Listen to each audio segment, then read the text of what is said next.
ખેડા જિલ્લાના નડિયાદ શહેરમાં આવેલી લક્ષ્મી સ્કેન્સ પ્રાઇવેટ લિમિટેડ, જેને રિયલ બાઇટ્સ તરીકે પણ ઓળખાવવામાં આવે છે, ત્યાં કર્મચારીઓ ફરી એકવાર હડતાલ પર ઉતર્યા છે. પી ચોકસી પાસે આવેલી કંપનીમાં કર્મચારીઓ પોતાની વિવિધ માંગણીઓને લાંબા સમયથી ચાલતી રહેલી સમસ્યાઓના નિરાકરણને આવતા આંદોલન કરી રહ્યા છે. નોંધનીય છે કે 4 મહિના અગાઉ પણ આ જ કર્મચારીઓ હડતાલ પર ઉતર્યા હતા. નડિયાદ પીજ ચોકડી નજીક આવેલી લક્ષ્મી સ્કેન્સ પ્રાઇવેટ લિમિટેડ કંપનીના કર્મચારીઓએ ફરી એકવાર કામ બંધ રાખીને હડતાલ શરૂ કરી છે.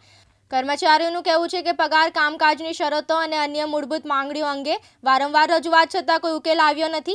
4 મહિના પહેલા પણ કંપનીના કર્મચારીઓએ આ જ મુદ્દાઓને લઈને હડતાલ કરી હતી, ત્યારે સમાધાનના આશ્વાસન આપવામાં આવ્યા હતા, પરંતુ આજ દિન સુધી સમસ્યાઓ યથાવત રહેતા કર્મચારીઓ ફરી એકવાર આંદોલન માર્ગે ઉતર્યા છે. કર્મચારીઓની માંગણીઓ સંતોષ ન થતાં બીજા દિવસે પણ હડતાલ યથાવત રાખવામાં આવી છે. મામલો ગંભીર બનતા લેબર કમિશનરે તાત્કાલિક ધોરણે કર્મચારીઓની માંગણીઓ પર વિચાર કરવા તેમજ નોટિસના આધારે બેઠક યોજવાની રજૂઆત કરી છે. જોકે હડતાલ બીજા દિવસે પણ ચાલુ રહેતા કંપની દ્વારા નોટિસ લગાવવામાં આવી હતી કે હડતાલમાં સામેલ કંપનીઓને 2 દિવસનો પગાર નહીં આપવામાં આવે.